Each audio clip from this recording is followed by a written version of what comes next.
Hey guys, welcome to our channel foodie plate.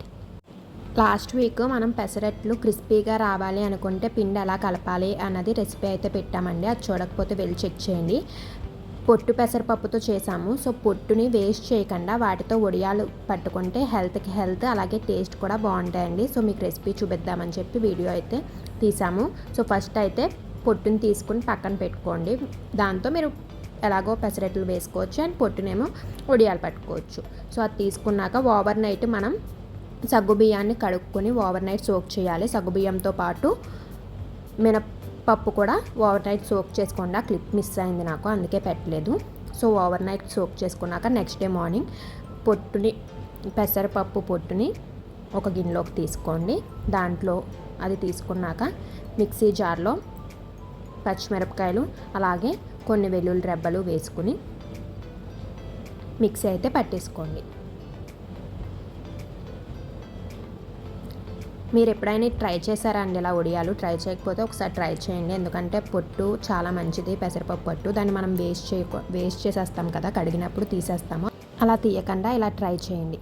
ఇప్పుడు paste చేసుకున్నాం కదా పచ్చిమిరపకాయలు వెల్లుల్లిపాయలు, వాటిని పొట్టు తీసుకున్నాక ఆ గిన్నెలో వేసేసుకోండి.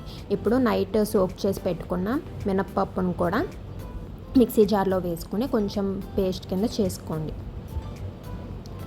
అండ్ అదే గిన్నెలో ఓవర్ నైట్ సోక్ చేసిన సగ్గు బియ్యాన్ని కూడా వేసేసుకోండి.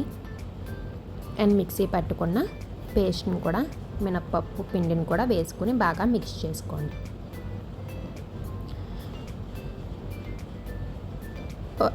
మీకు పిండి వేసుకోండి, కొంచెం కొంచెం వేసుకుని మనం వడియాలు చేసేటట్టు వచ్చేదాకా.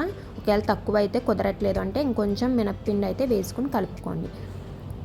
సాల్ట్ కూడా వేసేసుకోండి, తగినంత సాల్ట్ వేసేసుకుని ఒకసారి బాగా మిక్స్ చేసేసుకోండి. ఇప్పుడు మీకు చూపిస్తాను ఎలా కన్సిస్టెన్సీ రావాలి. వడియాలు పట్టుకుంటున్నప్పుడు వడియాలు కుదురుతుందా లేదా అని చూసుకుని దాన్ని బట్టి, కుదరట్లేదు అంటే ఇంకొంచెం పిండిని యాడ్ చేసుకోండి. అలా కొంచెం పిండి వేసుకోండి, చూపించానుగా ఆ విధంగా. అండ్ లాస్ట్లో కొంచెం జీలకర్ర కూడా వేసేసుకొని మిక్స్ చేసేసుకోండి.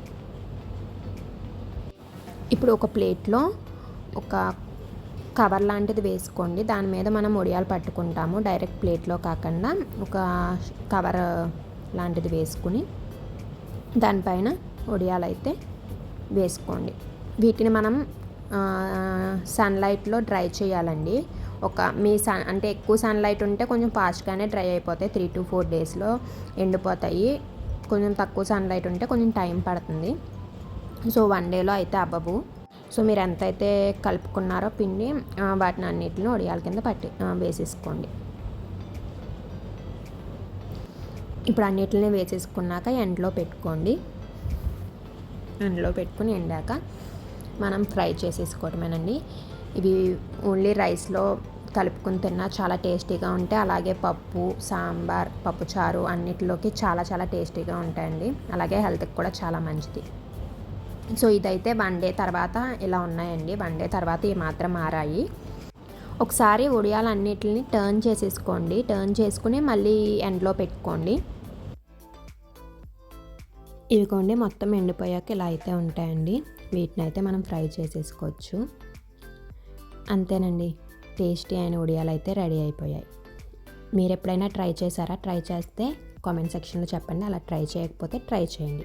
ఈ వీడియో కనుక మీకు నచ్చినట్లయితే లైక్ చేయండి. అలాగే మీ ఫ్రెండ్స్ అండ్ ఫ్యామిలీతో షేర్ చేసుకోండి. మా ఛానల్ ఇంకా సబ్స్క్రైబ్ చేసుకోకపోతే వెంటనే వెళ్ళి సబ్స్క్రైబ్ చేసుకుని పక్కనున్న బెల్ ఐకాన్ క్లిక్ చేయడం మర్చిపోకండి. Thank you for watching. See you in the next video with a new recipe.